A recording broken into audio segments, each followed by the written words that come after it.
In a revelation that's part belief, part bias, and a dash of unexpected irony, new research peeks behind the curtain of Christian nationalism and its curious relationship with the attitudes toward atheists in the United States. While atheists face persistent prejudice, the study uncovers a surprising twist. Black Americans in states steeped in Christian nationalism appear less prejudiced against atheists than their white counterparts. Black Americans are giving Christian or Black Americans in Christian nationalist states are giving prejudice the side eye. The study unravels a nuanced dance between identity, defiance, and unintended alliances in an era of growing division. The results not only illuminate the intricate dynamics of belief systems, but also raise broader questions that reach beyond the realm of atheists. This story is from SciPost by Eric W. Dolan on December 3rd, 2023. Phoebe, I'm excited to hear what you have to say. I didn't realize there was data on this. I mean, the psychology of Christian nationalism and their distrust of atheists. I thought that was a given. Now we've got actual data on this. I mean, that's quite impressive. But it is fascinating that African Americans in high Christian nationalist areas, according to the article, do not share the same attitudes as their Caucasian counterparts, which I found to be quite an interesting thing. Technical term there, yeah. Yeah, because it just doesn't quite mesh, doesn't quite meld. Academically. Doesn't quite mesh, doesn't quite meld with what you would expect. You would expect as Christian nationalism increases, a broad swathe across the board would say, hang on a minute, we distrust atheism. It's like, for example, in high Muslim majority countries, you would expect a greater level of trust of other Muslims. You wouldn't expect it to be, Muslims from this area actually trust other Muslims less. It's not something you'd actually expect to see. But having the scientific paper to actually back this up is actually really interesting, because it doesn't really surprise me. Because what it does show is that in these areas, people don't all vote as one mind. There's no hive mind here, which is actually really lovely to see.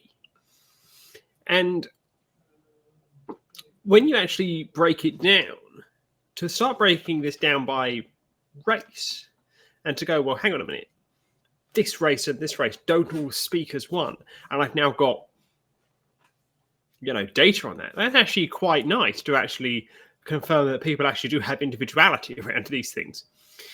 But when you start digging into this, you would expect Christian nationalists, the Christo-fascists of this world, to absolutely hate the four of us on this screen and everything that we stand for, because we are the unsavable people. Myself in particular, because according to them, I'm an apostate, because I've left a religion. Left two, actually. And oh my God, I'm the worst of the worst. But to actually see other people going, oh, well, it's another person, it's actually really nice to see. I mean, I'm not, a heteronormative individual. A lot of the people aren't particularly heteronormative when it unfortunately comes to the African American community. There are high rates of single mothers, high rates of lone parents, high rates of absent fathers. And in white communities, that is much lower. And I think that may have something to do with it as well, which is something to bear in mind, is that whilst Christian nationalism is something that distrusts atheism, it also distrusts lack of heteronormative conformity.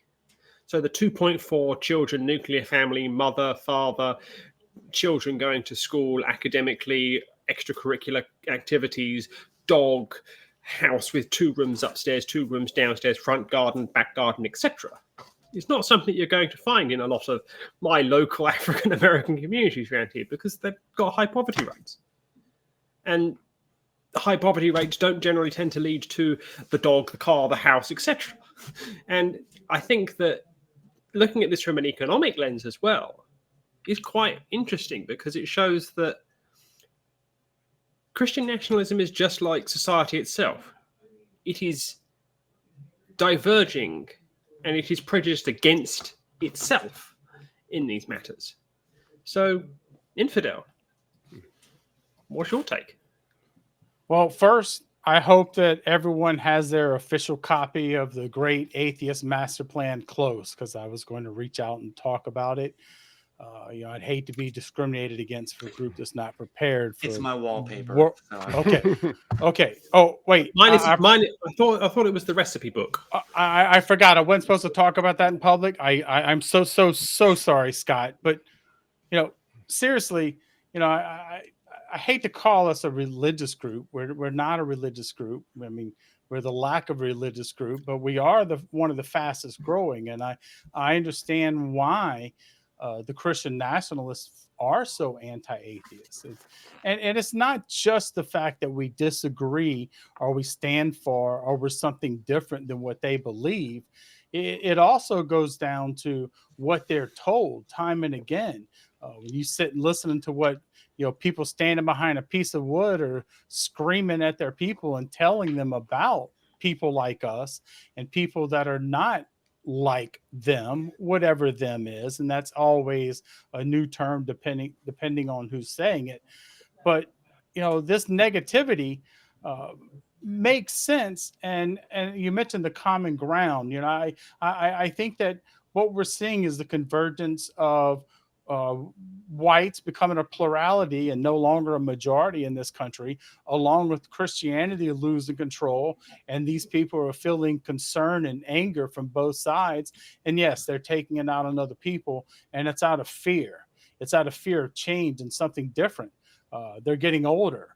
Church population continues to decline. So their choices are is to yell louder or change. We are seeing even in like more moderate, and I hate to say moderate with them, but the Pope saying, well, maybe gay people are okay if we squint and do this and we can pretend this is okay. They can do that. But the Christian nationalists, they're trying to hold a line. And that line that they're trying to hold is inevitably going to move. And that's the good part. Right now they're whining to anyone who's willing to listen. Perhaps we should pity them. Last Pride Month, they even lost Cracker Barrel in the woke wars. So, for me personally, they can have Cracker Barrel back. We can get them back. I like going to Cracker Barrel. I'm sorry, Phoebe. I do apologize, but I'm willing to sacrifice it for the team. And because the truth is, they're just getting louder and they're getting smaller. And for that, I say they're going to feel the way they feel, and they're going to become less relevant as that continues. Scott, where are you at on this? I have to. Right. Yeah. Yep. That's next on the agenda here. No, I just need to say, as the math teacher on the panel here, it just warms my heart that we're getting so much interpretation and so much interest and so many different takes on what is basically just a big math problem, right? They gathered all of this data. They came to all these conclusions. It was really cool the way that they did it. So excuse me for geeking out for a little bit Nerd. Here. But that's a compliment in my house. Nerd. But so they also gathered all this different demographic data with their sample. And so that allowed them to make all these very nuanced comparisons. And we've talked about some of these already. The first one, of course, being that increased Christian nationalism indicated increased prejudice against atheists on a personal level, but not at a state level. Okay. And so what that would imply is that, there's different aspects to a person's identity. Some people might consider their religion part of their identity. Some people might consider their nation as part of their identity. There's all these different things that we can attach to our identity. And so since there's a difference in these two measurements, what they're saying is that these Christian nationalists consider themselves more Christian than national, right? And so it's more of a personal, small community kind of impetus to toe this particular line and to hold this line. It's not so much at a larger scale, like at a state level. And so, a person's religion is a lot more reflective of that person. And it's derived from their, like I said, their immediate person, their personality, their identity, and so on. The author, if I read through, geeking out, right? I read through the actual report, and so in the discussion area, they were talking about their own perceived flaws in the study, and so, which is always a good sign. If you see a researcher criticizing their own results, Yeah. that's kind of a sign of integrity and authenticity. They went on to add, they wanted to add county level comparisons as well, and they thought that might shed a little light on that discrepancy between the individual levels and at the state level. The second interesting find interesting thing that they found, and we've talked about this already as well, is that in the states where the Christian nationalism was a little higher on the scale, Black individuals were actually less likely to show prejudice against atheists. And of course, that shouldn't be surprising. I mean, why would Black Americans have any mistrust for authority? I mean, crazy, right? They're quite familiar with the business end of bigotry, right? Right, bigotry duck, The yeah. bigotry duck. And so, so I can't imagine why that would be an issue. But there's actually a hidden layer in there. If you peel away those layers, we said before that states with higher Christian nationalism went along with increased prejudice against atheists, but it was not at the state level, but there was that racial aspect. And so if states with high, and I'm getting a little too complicated here, but states that have higher levels of Christian nationalism, if the Black residents of that state actually were lower on the prejudice scale, that means that the white community must have been higher, and that discrepancy kind of masked the difference. And so white individuals that were in states that had higher, I'm just going to stop. I think I'm out mathed everybody. And so math fatigue, right? So I just wanted to point out though that give that man an equation. Exactly. But I thought the study was a gold mine. I thought they had a large, diverse sample. They had interesting and interlinked results, and they had a few curveballs thrown in there. What more could I ask? Eli, what's your take on that? Yeah, so as the undergraduate science student on the panel, I'm happy to nerd out with you. I just don't have the expertise. Welcome. We have a big tent. Tent. So I was excited that I was like, oh, I have access to like scholarly libraries through my school. So I pulled up the study as well, and I wanted to look at it. And I found very interesting, speaking specifically about the summary, the comparative summary of the variables. I'm sure you looked at as well. It's interesting that it is strictly in evangelical Christians where this prejudice against atheists is so high. If you look at Jewish or Muslim participants in the survey, their and I don't have it in front of me now, but their prejudice, their score of prejudice against atheists was like 0.03, 0.08, where with the evangelical Christians, it was in the 30s. On the left side of the decimal place, or the decimal. So that was really interesting to see. At first, I really thought, when I read the title of the article, I thought this was kind of a no-brainer. Christian nationalists would advocate for a Christian theocracy, and an atheist would inherently oppose that idea. There may be some one-off, circumstances, but I think by and large, most people who don't believe in a God, and specifically the Christian God, would be the enemy of a Christian nationalist. So that was what I first thought was a no-brainer. But I did find it interesting, of course, like we've all said already, that Black Americans seem to show less prejudice. And I, of course, am speaking about an experience that I don't have, but what I've learned from people of color that have been comfortable sharing their experiences with me is that they tend to, at least those that I've spoken with, tend to pay attention to how people treat them individually, not how groups treat them, but how individuals treat them, and make their judgment of that person's character or their social proximity to that person based on how the individual treats them, because they are so used to seeing that prejudice and that perhaps maybe minor, sometimes perhaps microaggressions, or sometimes true ardent horrible discrimination and racism. Hmm. And they're so used to seeing that. And I think that anybody who is capable of empathy is going to who experiences something horrible all the time is not going to want others to experience that as well, and would therefore be more trusting of. And I think you'll see that most of us in the atheist community, again, there are one-off examples, but by and large, most that I've spoken with, that I'm aware of, that I see on shows like this, are very open, very accepting towards all lifestyles, all types of people. Just, if you're a kind person, I will be kind to you. It doesn't matter how you live your life, as long as you don't do harm to others. And so I think that's where sort of these particular Black Christian nationalists and the atheists that I am familiar with, I think that's what they have in common, and why why there's not quite that prejudice against atheists and those that were polled by this survey.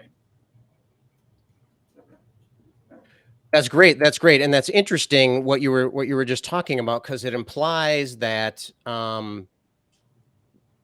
what I was saying before about how their personal identity, their religious identity, their small community identity kind of trumps their national commitment. But what you're saying is maybe personal experience can trump that small group identity. So that's a good thing. That's a good thing. As you know, we know that as people get to know people in these out groups, they become less out groups, right? Yeah, I think so. And I'm sorry, go ahead. Nope. Yep. So I believe Professor Nee is how you pronounce it, the author of the study.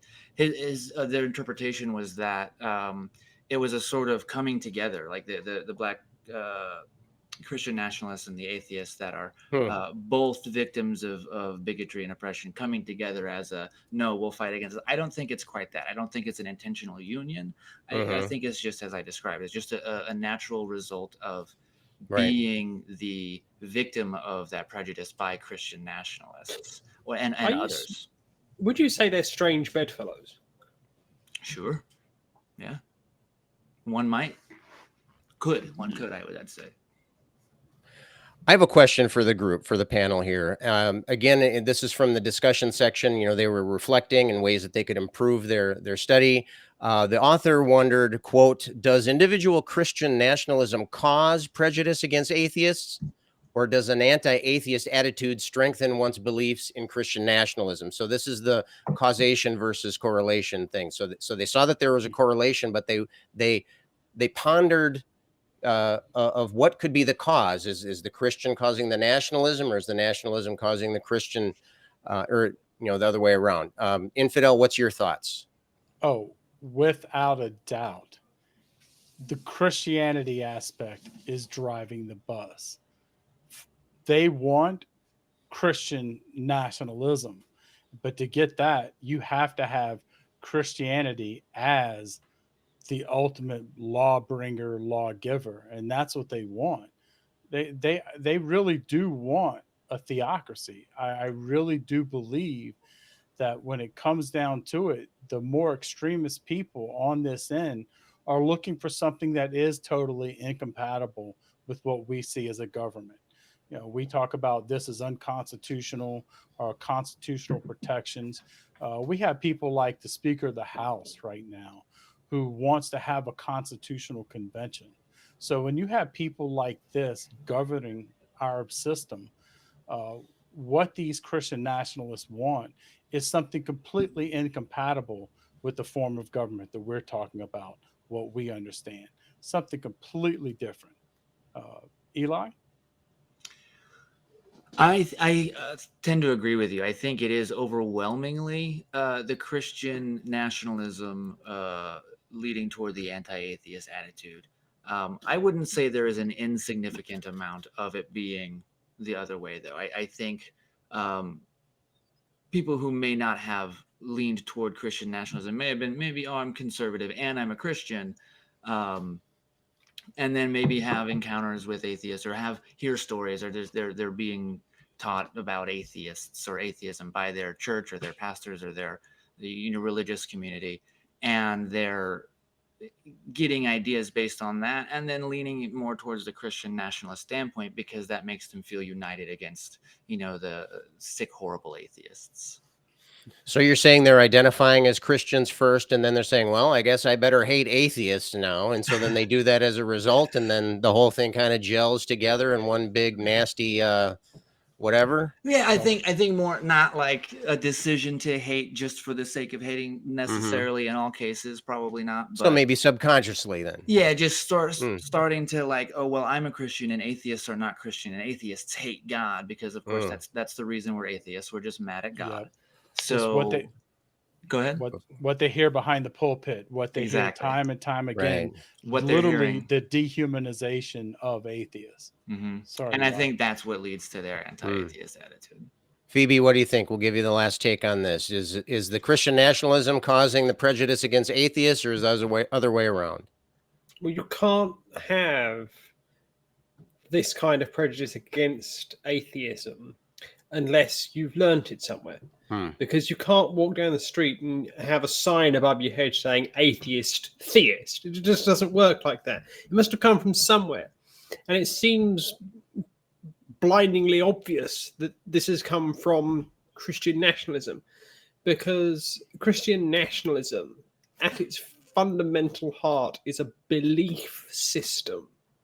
And they view atheism as a lack of a belief system.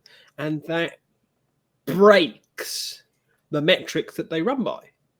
They don't hold these prejudices against other religious groups to the strength that they hold them against atheists, in my opinion, because they see those groups as having a belief system that they can tap into and change.